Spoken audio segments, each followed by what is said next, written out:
My guest in the Nimataion today is Vanese McNeill, and together we are spinning a yarn. Vanese, you're the producer of the Magical Egypt series and host of the Magic Works podcast. Great to have you here. Thank you so much for having me, darling. I feel very, very blessed indeed to be part of this and this illustrious group that you have. So thank you. Thank you for thinking of me. So, what has been your favorite childhood story? You know, my father was a wonderful storyteller and he was also an occultist. He actually published a book called The Guide to Occult in Australia. So he told us all kinds of really interesting and intriguing stories growing up. But there was one that he told me about the McNeill clan. So I'm a McNeill. We are from a clan on the Isle of Colonsay, which is off the Isle of Oban near Glasgow in Scotland. I've been there. And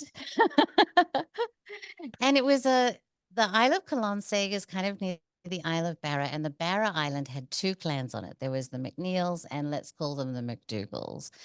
And like all little islands tend to get, things started to get a little bit overcrowded. And so people were running out of space for their animals and they were running out of space for their food. And so they had their eye on the Isle of Colonsay. And they both had the brilliant idea at the same time that they wanted to move on to the Isle of Colonsay. And so the McNeills said, we're going to go to the Isle of Colonsay and start expanding into this territory. And the McDougalls were like, oh, McNeills, you can't even toss a kaiba, let alone a golf ball. How do you think you're going to make it to the Isle of Colonsay? So they kind of got into a little bit of a tussle over who would claim the island because both of them wanted it. And so finally they came up with an idea that they would have a boat race and they would row. And the first clansman whose hand touched the soil of the Isle of Colonsay would claim it for their clan. So the McDougal got in his boat and the McNeill got in his boat and they start. Now, if you can tell by looking at the McNeills, we are not exactly a specimen of incredible prowess. So we're rowing, and we're losing, right? The McDougal's looking back and, aha, you sucker, McNeill. So the McNeills, though, are never, ever going to give up. And so, just as the McDougal was just about to jump out of his boat, the McNeill clansman took out his sword, chopped off his hand, and threw it. And so the McNeill's hand was the first one to land on the Isle of Colonsay. And so we got to claim it for the McNeills. And so this was a story that I loved very much growing up. And my father used it to instill in me a sense of never give up. And it's really poignant because we just released a new series. And what's ironic about it is after 20 years of doing Magical Egypt, we're finally doing Magical Egypt. And so we released the first episode talking about Heka. And on that day, our entire infrastructure crashed. And so I had all of these people that were so excited to get the new episode in the new series. And it was really kind of traumatic, to say the least, that everything just blows up. And that wasn't the worst of it because within, I don't even know, 2 months, my DNS went down, my emails went down, my store went down, my streaming service went down. And so since November, I have been fighting and not giving up. And only 2 weeks ago, am I say that everything's put back together. So this idea of just resilience and never give up and find your way and do it the way you can has been really instructive for me. So I don't know if that's magical per se, but it is a testimony to will, right? At least. Absolutely. And I mean, that's the power of the ancestors, isn't it? Yeah. Uh, literally coursing through your veins. Yeah. Yeah. I mean, I'm a bulldog. I know that under a lot of circumstances where people would just throw in the hat, right? Or throw in the towel.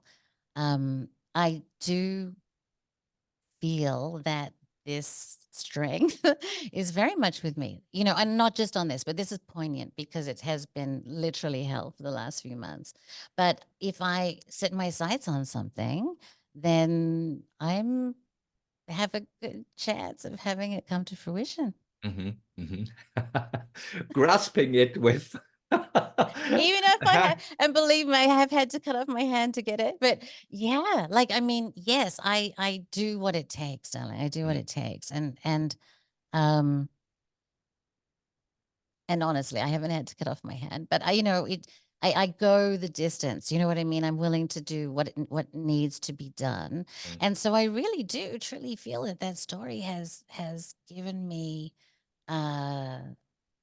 a very strong foundation. I've always been kind of an independent businesswoman per se, and so my entire life has really been standing on my own 2 feet or with the feet of my husband, my partner. And things can get really challenging sometimes. And so it's been really helpful to have that resilience, and that conviction. And so I would say it was a good story. Daddy did a good job. Is there some like a family crest or something that commemorates this Yes, look, offering? apparently, and I haven't been able to find it. There's the McNeills of Barra, as I said, has a crest and a tartan. And then there is a different tartan for the Colonsay, which is beautiful. It's like a baby blue with a green, but I haven't seen the crest. I haven't found the crest. So I honestly don't know if it's a quote unquote true story. But I have tried. I have tried, and I haven't been able to find a crest for the two different McNeils, but there are two tartans. So maybe if I go one day, the closest I ever got was Oban. And it was because one of those things when you're traveling with your backpack and you're a young person, the ferry goes like on Tuesdays and comes back on Thursdays. And I just didn't have the time to do Oh it, right? yes. Oh So, yes.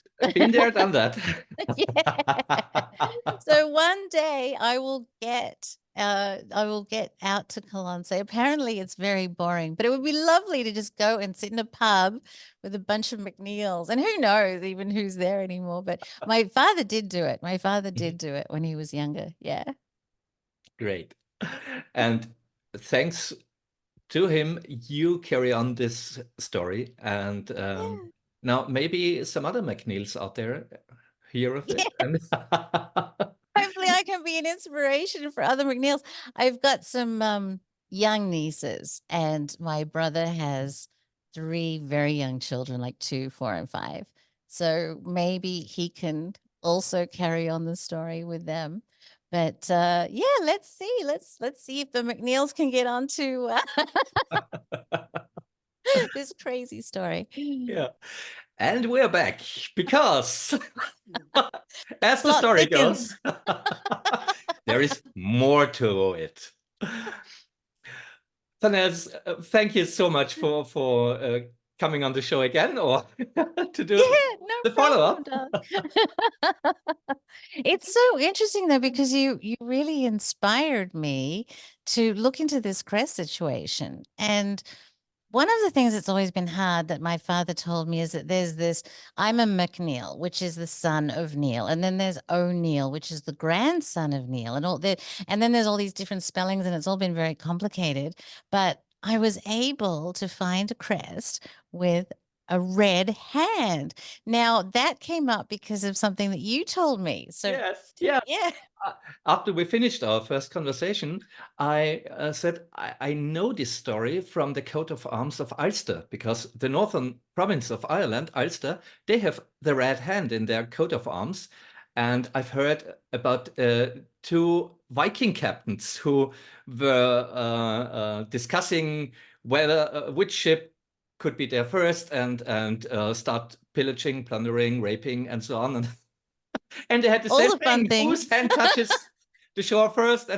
And so you say, oh wow, that's not the McNeils, but the Vikings, but it's the same story.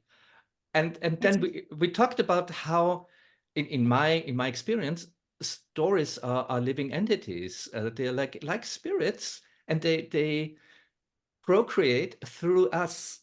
So they they change their appearance, their shape. But in this case, not so much. Just the place where they pop up, and then yeah, It's really fascinating, Doug. Like it's what I've found since we talked is there is a clan that is the McDonald clan that have this exact story. And Mhm. as part of that story, they say that these particular Celts were very Viking-like in their approach to things, right? So we have an Irish Viking story, we have a pure Scottish story. That actually, I also found that we came from Niall, which is the first high king of Ireland, and something to do with the 9 hostages, right? So Yes. there is an Irish connection there as well. Mhm. And then we have the McDonald's that are Viking-ish, right? So that fits with your story. And they So also have got yes, the red hand in their coat of arms or the family crest. yes, So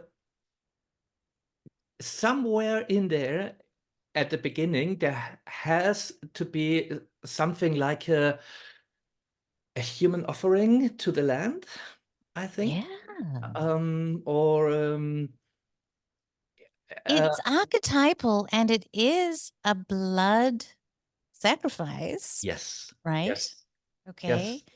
And Um, so yeah. yeah, and it seems particular to this region. As you said, it's not that far apart.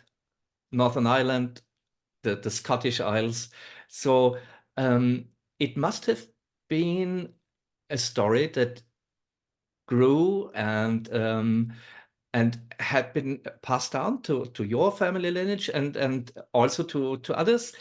And this story wants to be told. It grew and grew, and uh, I'm fascinated by how it inspired us today, even after so many centuries, to dig into it and the meaning of the red hand.